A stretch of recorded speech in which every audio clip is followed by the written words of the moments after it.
Story time. अस्सलामुअलैकुम वरहमतुल्लाहि वबरकातुहू। आप सब ठीक है? और आपका स्कूल ठीक जा रहा है? जी लास्ट स्टोरी याद है? जी। काफिया, हमारी लास्ट स्टोरी क्या थी? एक वेस्ट मनी के बारे थी कि एक वेस्ट ऑफ टाइम के बारे में थी। वेस्ट ऑफ टाइम में थी कि दो लड़कियां थी, वो दो बहनें थी और वो दो बहनें, एक का नाम था नादिया और दूसरी का नाम था माहिदा। और उनके पास एक बहुत अच्छी दोस्त थी, उसका नाम था सबा। तो वो नादिया और माहिदा हमेशा नादिया और माहिदा बहुत अच्छे काम करते हैं। कब कोई उसको कहता वो उसी वक्त कर देते। और साहिबा भी इंटेलिजेंट है, लेकिन वो उसी वक्त ही नहीं काम करती कब कोई कहता है। हाँ बिल्कुल, इसीलिए उसको नुकसान उठाना पड़ा है ना जी। उसने टाइम पे काम नहीं किया, इसलिए उसको सारी इंस्ट्रक्शंस जो हैं वो अपनी फ्रेंड से लेनी पड़ी। और उसको डांट भी पड़ती अम्मी और अब्बू से और टीचर से। जी बिल्कुल, क्योंकि वो ठीक टाइम पे काम नहीं करती थी, इसलिए उसको डांट पड़ती थी। आज की जो हमारी स्टोरी है वो सच के ऊपर है। कौन कौन बच्चा सच बोलता है? सारे बच्चे सच बोलते हैं। सच बोलना अच्छी बात है ना। सच बोल के आपको बहुत सारे झूठ नहीं बोलने पड़ते हैं ना। एक झूठ को छुपाने के लिए फिर कितने सारे झूठ बोलने पड़ते हैं, तो अच्छा है ना पहली दफ़ा में ही बंदा सच बोल दे। तो आज की जो हमारी स्टोरी है वो ये है कि बहुत पुराने वक्तों की बात थी। किसी मुल्क में एक बहुत इंटेलिजेंट बादशाह रहता था और मुल्क के सारे लोग जो थे वो बादशाह से बहुत खुश थे। एक दिन बादशाह ने सोचा कि वो अब बूढ़ा हो गया है, तो क्यों ना वो कोई ऐसा इंसान ढूंढे जो उसके बाद पूरे मुल्क को पूरी ईमानदारी के साथ और सच्चाई के साथ चलाए। इसलिए बादशाह ने एक फ़ैसला किया और बादशाह ने कहा कि पूरे मुल्क के जो यंगस्टर्स हैं, जो नौजवान हैं, वो उनको अपने महल में बुलाया। बादशाह की ये बात सुनकर बादशाह के बेटे भी हैरान रह गए, क्योंकि क्या होता है कि जब किसी मुल्क में कोई बादशाह फौत होता है, वफ़ात पा जाता है, तो उसके बाद उसके बेटे आगे से मुल्क को चलाते हैं। तो प्यारे बच्चों, जब बादशाह ने बहुत सारे यंगस्टर्स को बुलाया और उनसे हर तरह का एग्ज़ाम लिया कि वो कितने बहादुर हैं, कितने इंटेलिजेंट हैं, और जिन लोगों ने वो एग्ज़ाम पास कर लिया तो बादशाह ने उनके लिए एक आखिरी एग्ज़ाम रखा। उसने कहा कि उसने उन सबको अपने दरबार में बुलाया, उनको इकट्ठा किया। आपको पता है दरबार क्या होता है? महल में जहाँ बादशाह बैठता है और लोग उसके इर्द गिर्द चेयर्स रखी हुई होती हैं और लोग जो है वो आते हैं और अपने प्रॉब्लम्स लेके आते हैं और बादशाह वो सुनता है। उस जगह को दरबार कहते हैं। तो वहाँ पे बादशाह ने उन सारे लोगों को बुलाया जिन्होंने अपना एग्ज़ाम पास कर लिया था कि वो कितने बहादुर हैं, कितने इंटेलिजेंट हैं। तो एक आखिरी एग्ज़ाम के लिए बादशाह ने उन लोगों को अपने महल में बुलाया और उन सबको एक एक बीज दिया। बीज कहते हैं सीड को, जिससे पौधा निकलता है। जब हम उसको मिट्टी में दबा देते हैं तो उससे आगे पौधा बनता है। तो उसने उन सबको वो बीज दिया और उन्हें कहा कि ये बीज जो है वो ले जाओ और इसकी हिफाजत करो पूरे 1 साल तक। पूरे 1 साल तक इस बीज को तुमने मिट्टी में दबा के रखना है और इसको पानी देना है और इसका ख्याल रखना है।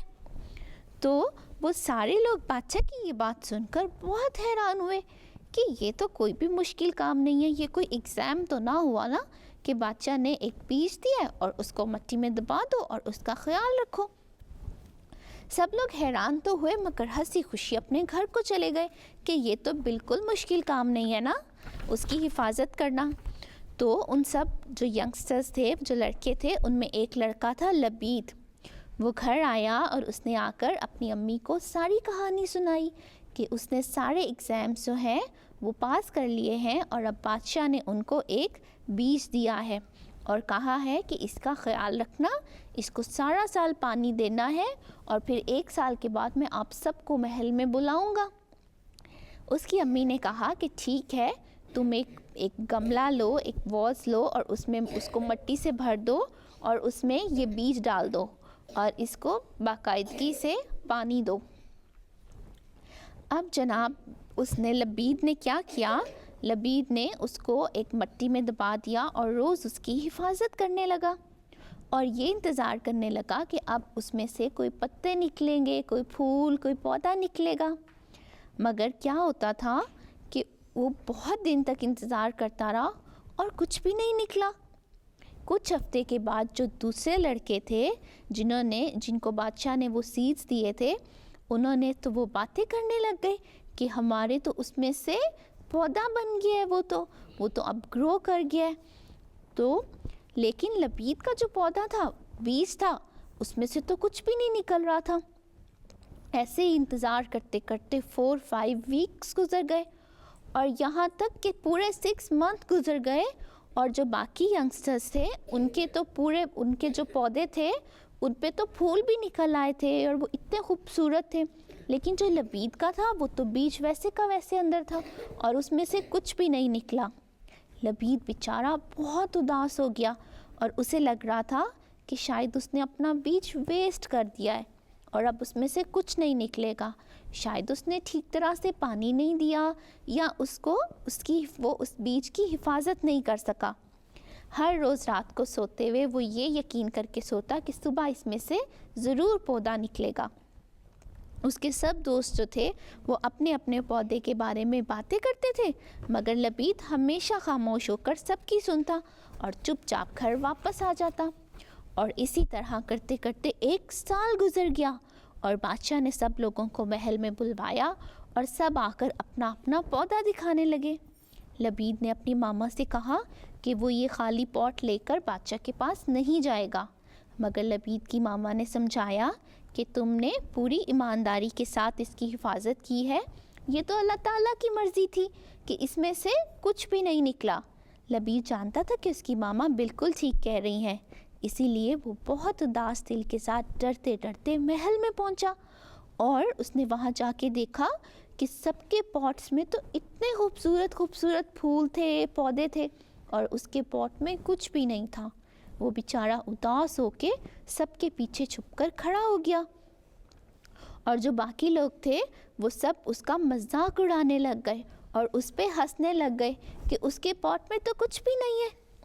तो वो बेचारा शर्मिंदगी के साथ, पूरी एम्बैरसमेंट के साथ जो है वो एक साइड पे खड़ा हो गया और उसको ये डर लगने लग गया कि कहीं बादशाह अब उसको पनिश ना करे, क्योंकि सबके पॉट्स में तो फूल हैं और बादशाह को ये लगेगा कि मैंने उस सीड की हिफाजत नहीं की। अभी वो ये सोच ही रहा था कि बादशाह ने अपने गार्ड्स को कहा कि जाके उस लड़के को बुला के लाओ मेरे पास, जो पीछे छुप के खड़ा है। तो वो बेचारा और भी डर गया कि अब तो उसकी शामत आई ही आई।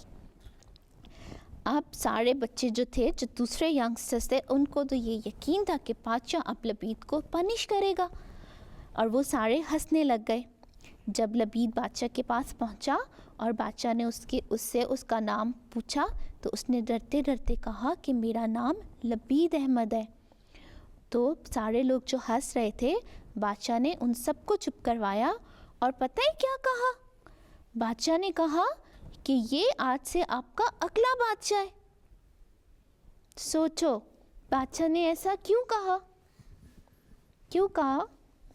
काफिया क्यों कहा? क्योंकि उसने झूठ नहीं बोला कि उसने एक और फूल तोड़ के अंदर नहीं लगाया, उसने सच बोला है। बिल्कुल, क्योंकि बादशाह ने जो सबको वो सीड्स दिए थे वो बॉइलिंग सीड्स थे और वो सीड्स जो हैं वो ग्रो नहीं करते थे। तो जब बाकी जो यंगस्टर्स थे उन्होंने ये देखा, कुछ दिन इंतज़ार किया कि इसमें से तो कुछ भी नहीं निकला, तो उन्होंने क्या किया, उन्होंने बाहर से फूल लेके और प्लांट्स लेके उसमें लगा दिए और बादशाह से कहा कि इसमें से ये फूल निकले हैं। उन्होंने झूठ बोला था और लबीद ने उसी सीड की जो है वो पूरा साल हिफाजत की और बादशाह को तो पता था। तो बादशाह ने उसकी सच्चाई को, उसकी ईमानदारी को देख के उसको पूरे मुल्क का बादशाह बना दिया। देखा बच्चों, सच बोलने में कितनी बरकत है ना। जो बच्चा सच बोलता है अल्लाह मियाँ भी उसका साथ देता है। तो आपने इस स्टोरी से क्या सबक सीखा? क्या सबक आयशा, आपने क्या सबक सीखा? मैंने सीखा कि आपको झूठ नहीं बोलना चाहिए। बिल्कुल, आपको झूठ नहीं बोलना चाहिए कितनी भी मुश्किल आए। हम सब ये जानते हैं कि हम कोई भी काम करें हमें कौन देख रहा है? हाँ जी बताएं, सारे बच्चे कौन देख रहा है? अल्लाह मियाँ। जी हाँ, हमें अल्लाह मियाँ देख रहा है। तो जब हमें ये पता है कि अल्लाह मियाँ हमें देख रहा है और वो हमारी हिफाजत करेगा, अगर हम सच बोलेंगे तो हम जल्दी उस मुश्किल से निकल आएंगे। हमारा आज का सवाल है कि उन बच्चों के लिए जो हमें MTA पर देख रहे हैं, उनके लिए ये सवाल है कि बाकी बच्चों के बीज क्यों ग्रो किए और लबीद के बीज में से पौधा क्यों नहीं निकला। मैं अपना सवाल फिर दोहराती हूँ कि बाकी बच्चों के बीज क्यों ग्रो किए और लबीद के बीज में से पौधा क्यों नहीं निकला।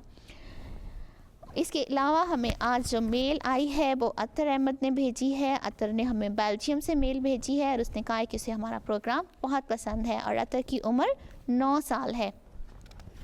इसके अलावा जो हमें मेल आई है दूसरी, वो हमें वाहिद अहमद ने भेजी है और वाहिद ने हमें जर्मनी से मेल भेजी है और उसने कहा है कि उसको हमारा प्रोग्राम बहुत पसंद आया है। जज़ाकल्लाह वाहिद आपका और अतर आपका, आप हमारा प्रोग्राम देखते हो और आप इससे सीखते हो। आज कौन बच्चा ड्राइंग बना के लेके आया है? बारिया बना के लेके आई है। बारिया आपने क्या बनाया है? स्पैरो बनाई है। वाह, देखा कितनी अच्छी लग रही है। बारिया इधर भी दिखाएं।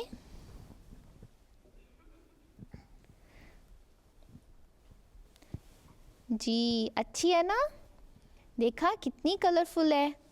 बारिया ने इस पे पेपर के साथ पेस्ट करके कटिंग पेस्ट से ये स्पैरो बनाई है।